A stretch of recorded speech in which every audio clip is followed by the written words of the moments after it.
నమస్కారం. స్వాతంత్ర దినోత్సవ శుభాకాంక్షలతో ఎస్డీవీ న్యూస్ కి స్వాగతం. ముందుగా ఈనాటి ముఖ్య అంశాలు.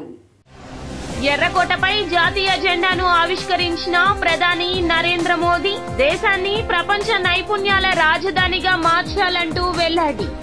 78వ స్వాతంత్ర దినోత్సవం సందర్భంగా విజయవాడలోని ఇందిరాగాంధీ మున్సిపల్ స్టేడియంలో జాతీయ జెండాను ఆవిష్కరించిన ఏపీ సీఎం చంద్రబాబు.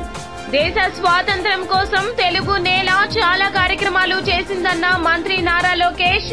గుంటూరు జిల్లా స్వాతంత్ర దినోత్సవ వేడుకలకు హాజరైన నారా లోకేష్ నగరంలో గంజాయిని విక్రయించే యువకుల ముఠా గుట్టు రట్టు చేసేందుకు కొత్త అవతారం ఎత్తిన పోలీసులు. సోషల్ మీడియాలో గంజాయి కావాలంటూ సమాచారం పంపి యువకులను పట్టుకున్న పోలీసులు.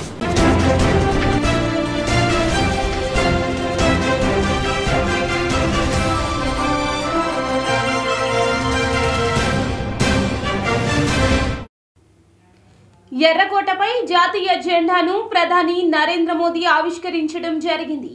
దేశం కోసం పోరాడిన మహనీయులను స్మరించుకుందామంటూ ప్రధాని పిలుపునిచ్చారు. శతాబ్దాల తరబడి దేశం బానిసత్వంలో మగ్గింది. దేశం కోసం జీవితాలని పణంగా పెట్టిన మహనీయులు ఎందరో ఉన్నారు. ప్రాణాలర్పించిన మహనీయులకు దేశము రుణపడి ఉంది. స్వాతంత్ర్యం కోసం ఆనాడు 40 కోట్ల మంది ప్రజలు పోరాడారని వెల్లడించారు.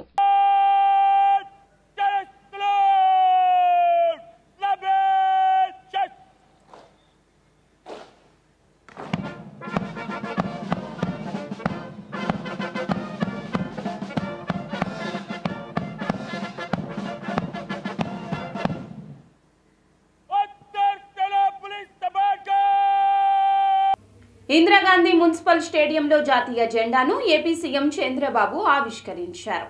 2024 ఎన్నికల్లో గెలుపు తరువాత తొలిసారిగా చంద్రబాబు జెండాను ఆవిష్కరించారు. సాయుధ బలగాల గౌరవ వందనం స్వీకరించారు. రాజధాని లేని పరిస్థితి నుండి 2014లో పాలన ప్రారంభించామన్నారు. కొద్ది కాలంలోనే నిలదొక్కున్నామన్నారు. దేశంలో ఎవరూ ఊహించని విధంగా అభివృద్ధి చెందామన్నారు. 2014-19 మధ్యకాలంలో టాప్ 3 రాష్ట్రాల్లో ఒకటిగా నిలిచామన్నారు. యోజనతో ఏర్పడిన నవ్యాంధ్రకు రాజధాని కూడా లేని పరిస్థితిలో నాడు పాలన ప్రారంభించాం. ఎక్కడ కూర్చొని పని చేయాలో కూడా తెలియనటువంటి అనిశ్చిత పరిస్థితి నుంచి పాలన మొదలుపెట్టి ప్రభుత్వాన్ని పట్టాలు ఎక్కించాం. మాకున్న అనుభవం, ప్రజల సహకారం, కష్టపడే తత్వంతో కొద్ది కాలంలోనూ నిలదొక్కున్నాం. సంక్షేమ అభివృద్ధి కార్యక్రమాలకు రూపకల్పన చేసుకుని వేగంగా ముందుకు సాగాం. దేశంలో ఎవరూ ఊహించిన విధంగా సంస్కరణలతో, సమర్థవంతమైన నిర్ణయాలతో, సరికొత్త పాలసీలతో 13.5% వృద్ధి రేటుతో దేశంలో టాప్ 3 రాష్ట్రాల్లో ఒకటిగా సగర్వంగా నిలబడ్డాం. 120కి పైగా సంక్షేమ పథకాలతో ప్రజల జీవన ప్రమాణాలు మెరుగుపరిచాం. ఈజ్ ఆఫ్ డూయింగ్ బిజినెస్ లో ప్రథమంగా నిలిచాం. 16 లక్షల కోట్ల పెట్టుబడులకు ఒప్పందాలు చేసుకుని దేశం దృష్టి ఆకర్షించాం. 14-19 కాలంలో రాష్ట్రం అన్ని రంగాల్లో అనూహ్యంగా దూసుకుపోయింది. దేశంలో నాడు ఆంధ్రప్రదేశ్ ఒక పెద్ద బ్రాండ్గా ఆవిష్కృతమైంది. రాజధాని లేని రాష్ట్రం అని బాధపడుతూ కూర్చోలేదు. క్రైసిస్ నుంచి ఆపర్చునిటీ ఎదుర్కొన్నాం. ఆ క్రమంలో రాష్ట్రానికి నడిబొడ్డుగా ఉండే అమరావతి ప్రాంతంలో దేశం గర్వించే రాజధానికి శంకుస్థాపన చేసుకున్నాం.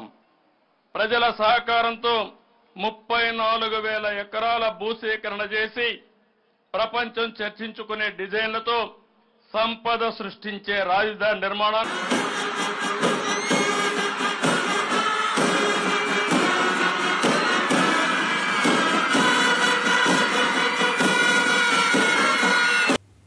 దేశ స్వాతంత్ర్యం కోసం తెలుగు నేల చాలా కార్యక్రమాలు చేసిందని మంత్రి నారా లోకేష్ వెల్లడించారు.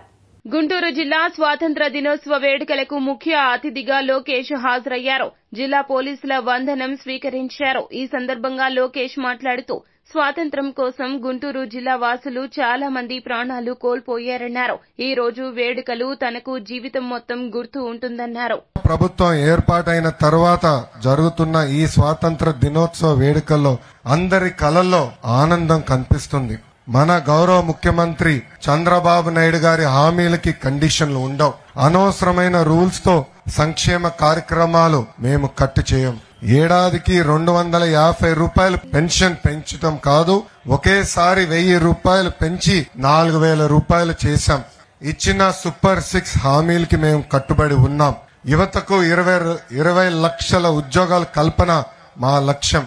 దాంట్లో భాగంగా 16,340 అభివృద్ధి మరియు శిశు సంక్షేమ శాఖ ద్వారా నడుస్తున్న 1480 అంగన్వాడీ సెంటర్ల ద్వారా పోషకాహారం, మెరుగైన వైద్యం చిన్నారులకు, గర్భిణీ స్త్రీలకు అందిస్తాం. అర్హులైన చదువుకునే ప్రతి విద్యార్థులకి తల్లికి వందనం పథకాన్ని అమలు చేస్తాం. సర్వేపల్లి రాధాకృష్ణన్ విద్యార్థి మిత్ర ద్వారా 150 మంది విద్యార్థులకు స్కూల్ కిట్స్ అందజేసింది మీ ప్రభుత్వం. మన బడి మన భవిష్యత్తులో భాగంగా 562 స్కూల్స్ ని అప్గ్రేడ్ చేయబోతున్నాం. డొక్క సీతమ్మ మధ్యాహ్న భోజనం పథకానికి అమలు చేస్తున్నాం. ఎన్టీఆర్ భరోసా పెన్షన్ ని ఇప్పటికి 4000 రూపాయలకి పెంచాం. దివ్యాంగుల పెన్షన్ ని నెలకి 3000 రూపాయల నుంచి 6000 రూపాయలు చేసింది మీ ప్రభుత్వం. శాశ్వత వైకల్యం ఉన్న వారికి నెలకి 15,000 రూపాయలు వాళ్ళ ఇంటికి నేరుగా అందిస్తుంది మీ ప్రభుత్వం. కిడ్నీ బాధితులకి పెన్షన్ నెలకి 10,000 రూపాయలు అందిస్తున్నాం.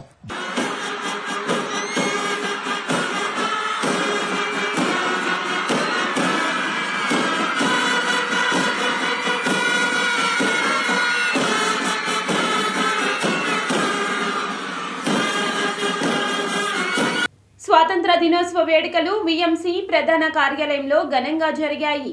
విజయవాడ నగరపాలక సంస్థ ప్రధాన కార్యాలయంలో గురువారం ఉదయం 78వ స్వాతంత్ర దినోత్సవ వేడుకలు ఘనంగా నిర్వహించడం జరిగింది.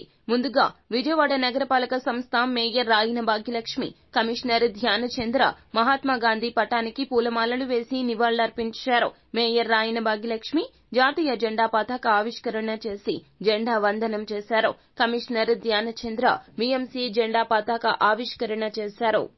కార్పొరేషన్ సిబ్బందికి, మన కార్పొరేటర్స్ కి, అలాగే మన హెచ్ఓడీస్ కి, మన కమిషనర్ గారికి అందరికీ స్వాతంత్ర దినోత్సవ శుభాకాంక్షలు తెలియజేసుకుంటున్నాను.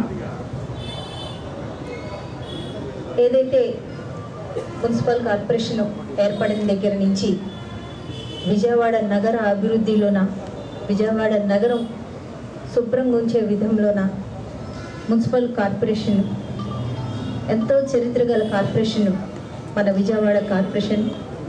పెద్ద పెద్ద వాళ్ళు ఎంతో మంది ఈ కార్పొరేషన్లోన మేయర్స్గా కానీ, కార్పొరేటర్స్గా కానీ, అలాగే అధికారులుగా కమిషనర్స్ కానీ, సిబ్బంది కానీ ఎంతోమంది ఈ కార్పొరేషన్లో పనిచేసి విజయవాడ నగర అభివృద్ధికి ఎంతో తోడ్పడారు. అలాగే గత 3 ఏళ్ల కాలంలోన ప్రతి సంవత్సరం మన కార్పొరేషన్ అవార్డ్స్ పర్వం అన్నది మనం చూస్తూనే ఉన్నాం. ఇండియాలోనే 3వ స్థానం కానీ, 5వ స్థానం కానీ, 6వ స్థానంలో కానీ ఎంతో చక్కగా 65 కిలోమీటర్లు చాలా చిన్న సిటీ మంది. కానీ అందరు హెచ్ఓడీస్కి, అలాగే వచ్చిన పిల్లలకి మీరందరికీ కూడా happy independence day, 78th happy independence day. So మనం ఈరోజు ఇండిపెండెన్స్ డే అనేది ప్రతి సంవత్సరం 15th ఆగస్ట్ ఎందుకు సెలబ్రేట్ చేస్తామంటే దీని వెనకాల ఆల్మోస్ట్ దాదాపుగా 100 to 150 to 200 ఇయర్స్ ఎఫర్ట్ అనేది చాలామంది మన రాష్ట్రంలో అంటే కంట్రీలో పెట్టడం జరిగింది. సో ఈరోజు ప్రాముఖ్యంగా ఈరోజు గుర్తు తెచ్చుకోవాలి వాళ్ళందరూ ఎంత కష్టపడి మనకి ఇండిపెండెన్స్ ఇచ్చే ఒక పాత్లో ఎంత కాంట్రిబ్యూట్ చేశారనేది కూడా గుర్తు పెట్టుకోవాల్సిన అవసరం ఉంది. ముఖ్యంగా ఈరోజు పిల్లలకి ఒక సెన్సిటైజేషన్ చేసి మనమందరం కూడా ఇండియన్స్, మన ఇండియా అనేది రావడానికి ఎంత ఎఫర్ట్ పెట్టామన్నది కూడా పిల్లల్లో ఒక స్ఫూర్తి రావడానికి కూడా ఒక మంచి ఒక సెలబ్రేషన్ అని ఈరోజు అనుకోవచ్చు. మీకు అందరికీ తెలుసు. సో ఒక ఇండియన్ ఇండిపెండెన్స్ రావడానికి ప్రతి ఇండివిజువల్ కూడా ఒక ఇండియన్ భావత్వం రావడానికి చాలా యాక్టివిటీస్ జరిగినాయి. చాలా వరకు సోషల్ మీడియా వేదికగా గంజాయి విక్రయిస్తున్న యువకుల ముఠా గుట్టు రట్టు చేశారు టాస్క్ ఫోర్స్ పోలీసులు. డబ్బులు తీసుకుని క్షణాల్లో మాయమవుతారు. డబ్బులతో జల్సాలు చేస్తారు. ఇది నగరంలో యువకులు గంజాయిని విక్రయించే విధానం. ఇలాంటి ముఠా గుట్టు రట్టు చేసేందుకు పోలీసులు కొనుగోలుదారుల అవతారం ఎత్తారు. సోషల్ మీడియాలో గంజాయి కావాలంటూ సమాచారం పంపారు. ఇలా సరుకు ఇచ్చేందుకు వచ్చిన 9 మంది యువకులను పట్టుకున్నారు. 6 కేజీల గంజాయి స్వాధీనం చేసుకున్నారు. గ్రూప్స్ అన్ని కలిసి 9 మంది ముద్దాయిల్ని ఎవరైతే మన విజయవాడకు వచ్చి ఈ గంజాయి విక్రయిస్తున్నారో వీళ్ళ ముద్దాయిల్ని అరెస్ట్ చేయడం జరిగింది. అరెస్ట్ చేసి మీ ముందు ప్రొడ్యూస్ చేయడం జరిగింది. వీళ్ళతో పాటు ఒక దాదాపు 6 కేజీల వరకు గంజాయి కూడా స్వాధీనం చేసుకున్నాము. ఇప్పుడు మన విజయవాడలో ఎంఓ మార్చారు వీళ్ళంతా. విజయవాడలో ఆల్మోస్ట్ మీరు చూశారు లాస్ట్ 2 మంత్స్లో 94 మందిని అరెస్ట్ చేసి జ్యుడిషియల్ కస్టడీకి పంపించడం జరిగింది. దాదాపు 32 కేసుల్లో. ఇప్పుడు వీళ్ళందరూ బయట సరౌండింగ్ ఏరియాల నుంచి వచ్చి ఇక్కడ మార్కెట్ ఇక్కడ అమ్ముకొని బయటికి వెళ్ళిపోయి డబ్బులు సంపాదించి జల్సా చేస్తున్నారు. సో ఈ క్రమంలో ఈ 9 మందిని అరెస్ట్ చేసి మీ ముందు ప్రొడ్యూస్ చేయడం జరిగింది. వీళ్ళని చూస్తే వీళ్ళ దాదాపు అందరూ చదువుకున్న వాళ్ళే. వీళ్ళ 9 మంది క్వాలిఫికేషన్ చూస్తే ప్రతి ఒక్కరు వీళ్ళలో 5 మంది 10th చదివారు, ఇంటర్మీడియట్ 2 చదివి ఉన్నారు, ఒక బీటెక్ డిస్కంటిన్యూ చేసినోడు ఒకడున్నాడు, ఐటీఐ చేసినోడు ఒకడున్నాడు. సో వీళ్ళంతా ఎడ్యుకేటెడ్. సో వీళ్ళ నెట్వర్క్ వీళ్ళంతా చాలా టెక్నికల్గా ఆపరేట్ చేసుకుంటూ మ్యాక్సిమం అందరూ ఒరిస్సాకి వెళ్ళి గంజా తీసుకొని వచ్చి ప్యాకెట్స్లో ఇంతకుముందు హెవీగా తీసుకొచ్చే వాళ్ళు ఇప్పుడు మొత్తం అంతా బ్యాగ్ వేసుకొని సింపుల్గా 1 or 2 కేజీస్ తెచ్చుకోవడము, ఇక్కడ మొత్తం అందరినీ స్పాయిల్ చేయడము, మళ్ళీ డబ్బులు సంపాదించుకోవడము, ఎంజాయ్ చేయడము, మళ్ళీ వెళ్ళిపోవడం ఇదే ఎంబోలో ఉన్నారు.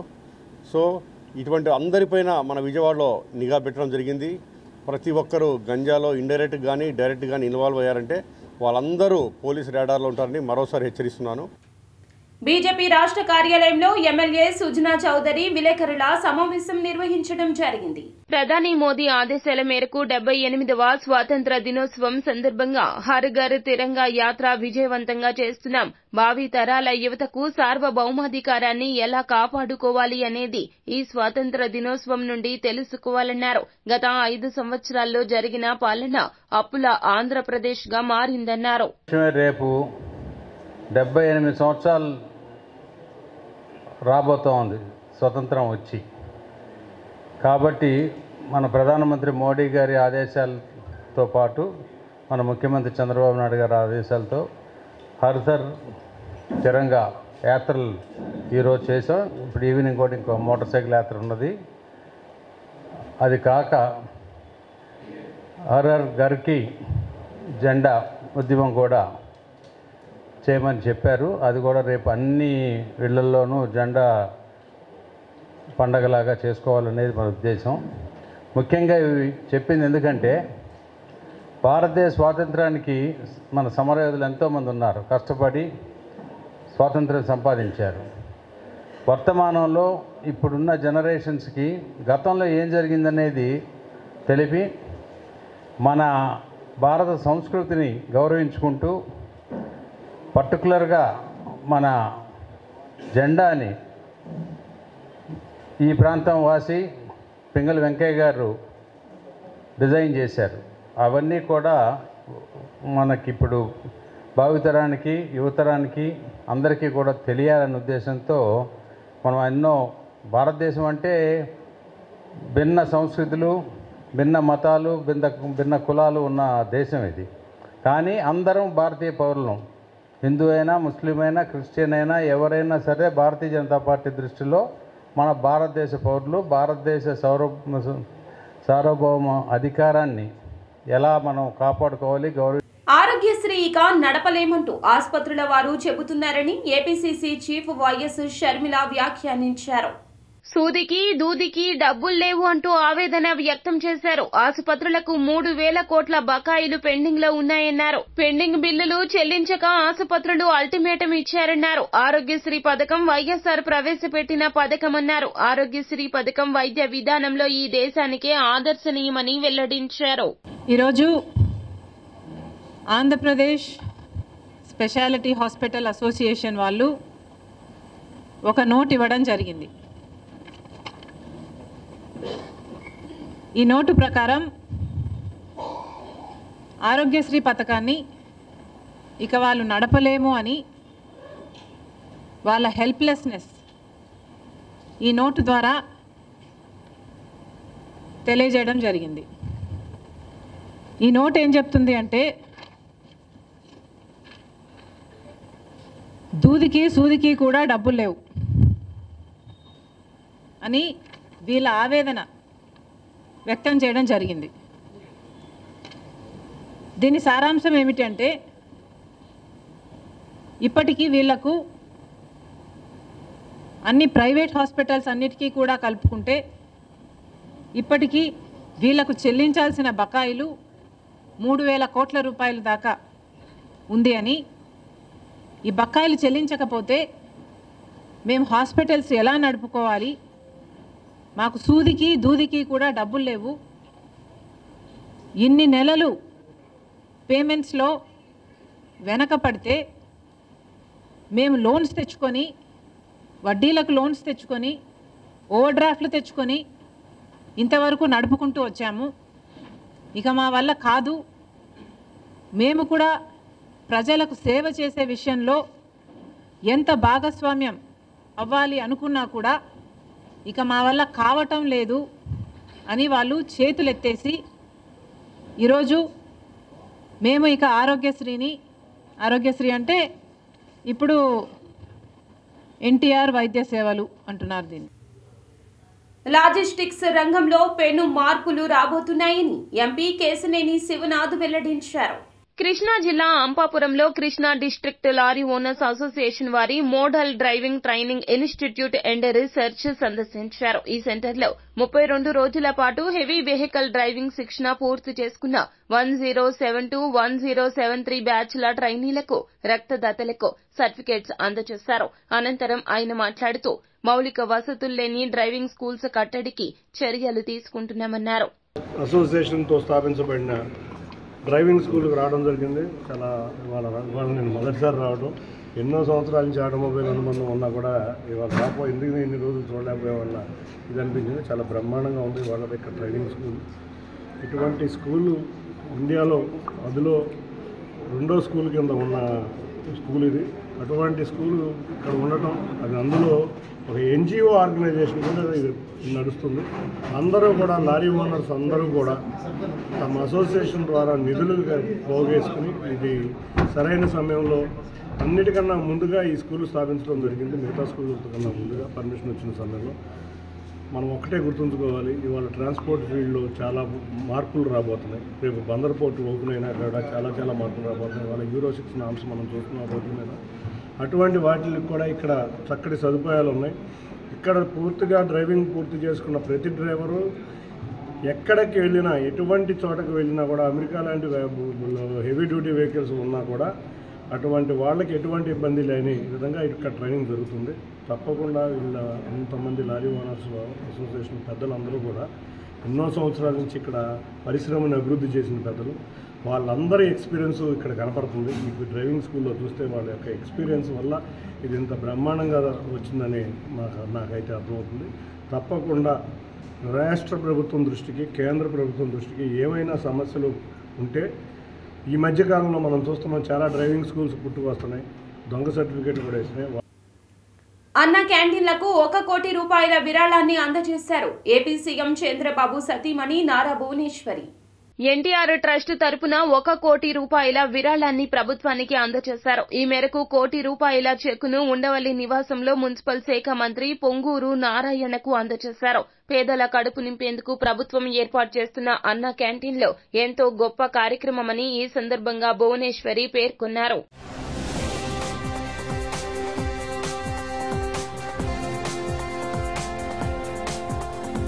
తూనికుంట్ల శ్రీనివాస సేవలు అపూర్వమని ఏపీ ఆర్యవైశ్య మహాసభ మాజీ అధ్యక్షులు పెనుగొండ సుబ్బారాయులు వెల్లడించారు.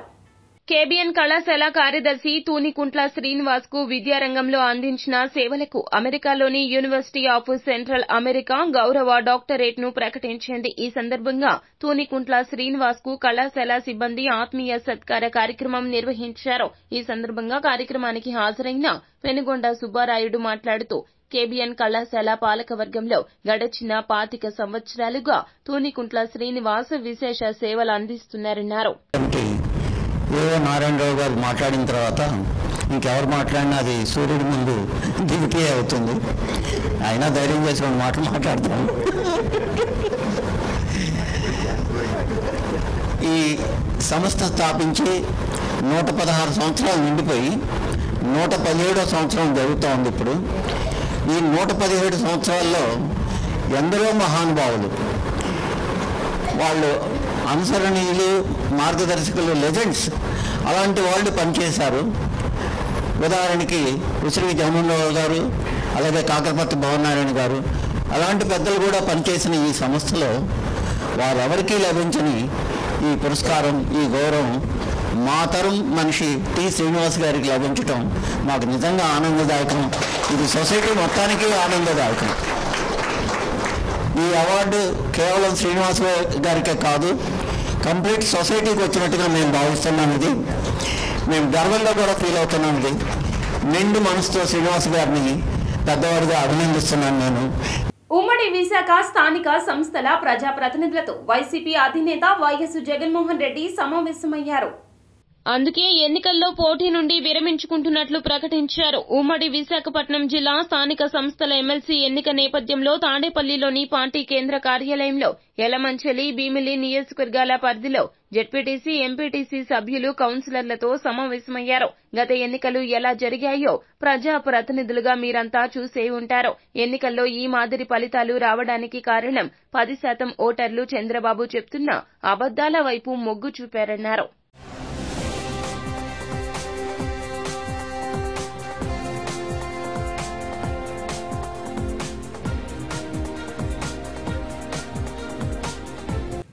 ప్రజా దర్బార్లో ప్రతిభావంతులైన విద్యార్థులకు సీఎం చంద్రబాబు చేతుల మీదుగా ప్రోత్సాహకాన్ని అందజేశారు.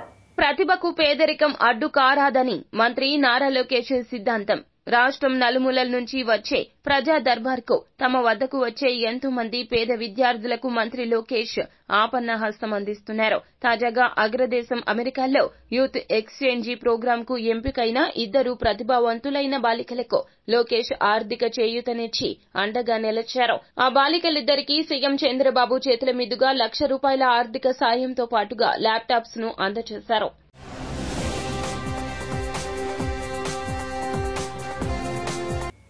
గత 5 ఏళ్లలో వైసీపీ అన్ని వ్యవస్థలను సర్వనాశనం చేసిందని ఎమ్మెల్యే సుజనా చౌదరి వెల్లడించారు. రాష్ట్రాభివృద్ధిలో సహకార సంఘాల పాత్ర అనే అంశంపై బందర్ రోడ్లోని ఫార్చ్యూన్ మురళి హోటల్లో సదస్సు నిర్వహించారు. సదస్సులో పాల్గొన్న ఎమ్మెల్యే సుజనా చౌదరి మాట్లాడుతూ సంస్కార భారతి నేతృత్వంలో సదస్సు ఏర్పాటు కావడం ముదావాహమన్నారు. అభివృద్ధిలో సహకార సంఘాలు ఎంతో కీలకమన్నారు. ఉమ్మడి కుటుంబ వ్యవస్థ నుండి సహకార వ్యవస్థ రూపాంతరం చెందిందన్నారు. రైతులంతా కలిసి సహకార సంఘంగా ఏర్పడి రుణాలు పొందవచ్చన్నారు. సహకార సంఘాలంటే నథింగ్ బట్ ఎక్స్టెండెడ్ ఫ్యామిలీస్. వెనకటి రోజుల్లో ఉమ్మడి కుటుంబాలు ఉండేవి, అవి కూడా సహకార సంఘాలనే పనిచేసాయి.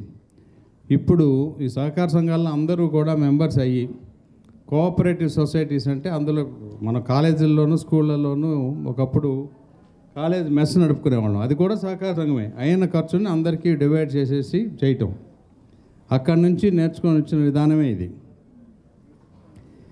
ఈరోజు ముఖ్యంగా ఇప్పుడే చూస్తూ ఉన్నాను, సహకార భారతి నిర్వహిస్తున్న ప్రత్యేక కార్యక్రమాలు అన్నారు. అంటే వివిధ రంగాల్లో చెప్తున్నామని ఇందాక మన ఆంజనేయులు గారు చెప్పే దాంట్లో ఆయన డైరీ డెవలప్మెంట్ గురించి చెప్తా ఉన్నారు.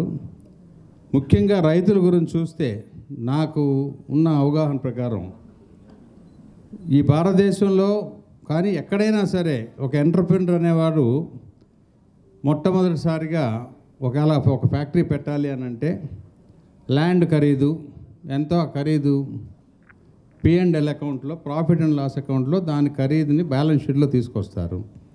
తర్వాత మేనేజింగ్ డైరెక్టర్, ఎగ్జిక్యూటివ్ డైరెక్టర్ ఇట్లాంటి పేర్లన్నీ పెట్టి శాలరీస్ డ్రా చేస్తారు. మన దేశంలో డైరెక్టర్ గారు, ఇతర పెద్దలు అందరికీ నమస్కారం.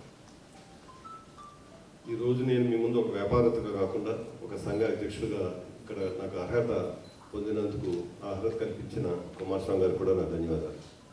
సుమారుగా 10 సంవత్సరాల క్రితం అందరం వ్యాపారం ఉన్నా సరే వ్యవసాయదారు కుటుంబం నుంచి వచ్చిన అందరం కూడా ఏదో రకంగా ఆ విధంగా ఒక మీటింగ్లో ఒక 10 మంది రైతులు మాట్లాడుకోవడానికి ఒక అవకాశం కల్పించడానికి మా ఛాంబర్ హాల్లో ఒక ప్లేస్ ఇచ్చినప్పుడు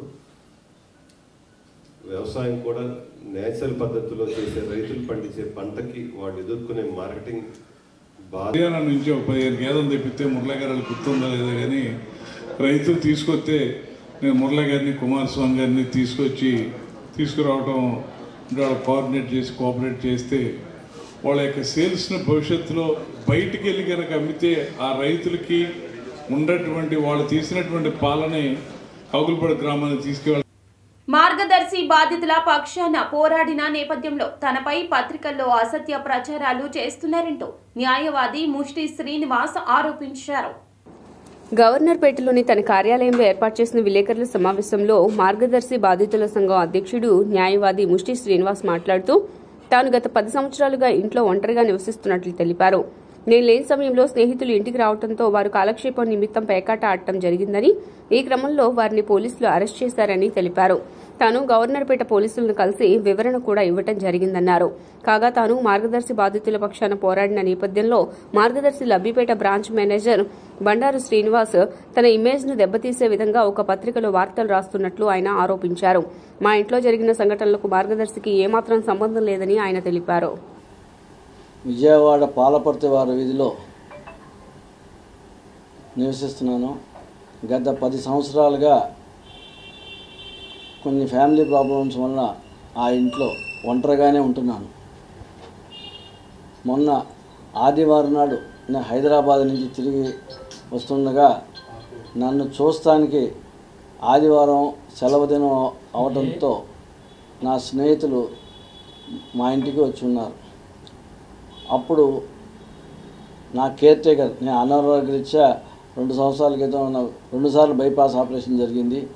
మా కేర్ టేకర్ ఫోన్ చేస్తే వాళ్ళకి మర్యాదలు చేసి కూర్చోబెట్టమని చెప్పాను. సుమారుగా 3 గంటల ప్రాంతంలో భోజనం చేసే వాళ్ళు నేను వచ్చేదాకా కొంచెం కాలక్షేపం కోసం వాళ్ళు ఏదో పేక ఆడుకున్నారట. అది నాకు తెలీదు. పోలీసులు వచ్చి వారి అందరినీ అదుపులోకి తీసుకెళ్ళినట్టు తెలిసింది. నేను 7 గంటలకు తిరిగి రాగానే నేను పోలీస్ స్టేషన్కి వెళ్ళి ఏంటో విషయం కనుక్కున్నాను. కానీ అది నేనేదో పారిపోయానని అని చెప్పి అన్న సోమవారం ఉదయం ఒక చిన్న కాలం ఒక పత్రికలో వచ్చింది, జోదర్ల పట్టివేత అనేది పలానా పాలపర్తి వారి వీధిలో. కానీ ఆ విశేషాన్ని వాళ్ళు ఒక ఛానల్ వాళ్ళు నేనేదో పారిపోయానని పరారయ్యానని చెప్పి మొన్న సోమవారం రాత్రి నుంచి చేసేప్పుడు నా ఇమేజ్ దెబ్బతింటానికి అనేక మంది ఫోన్ చేశారు. సరే, ఇందులో ఎన్నో క్లబ్లు ఓపెన్ అవి జూతగల కింద పరిగణించకుండా నేనేదో నా స్నేహితులతో నా ఇంట్లో నేను ఆడుకున్న దాన్ని భూతత్వం పెట్టి. వార్తలు ముగించే ముందు ముఖ్య అంశాలు మరోసారి. ఎర్రకోటపై జాతీయ జెండాను ఆవిష్కరించిన ప్రధాని నరేంద్ర మోదీ దేశాన్ని ప్రపంచ నైపుణ్యాల రాజధానిగా మార్చాలంటూ వెల్లడి. 78వ స్వాతంత్ర దినోత్సవం సందర్భంగా విజయవాడలోని ఇందిరాగాంధీ మున్సిపల్ స్టేడియంలో జాతీయ జెండాను ఆవిష్కరించిన ఏపీ సీఎం చంద్రబాబు. దేశ స్వాతంత్ర్యం కోసం తెలుగు నేల చాలా కార్యక్రమాలు చేసిందన్న మంత్రి నారా లోకేష్. గుంటూరు జిల్లా స్వాతంత్ర దినోత్సవ వేడుకలకు హాజరైన నారా లోకేష్. నగరంలో గంజాయిని విక్రయించే యువకుల మూటా గుట్టు రట్టు చేసేందుకు కొత్త అవతారం ఎత్తిన పోలీసులు.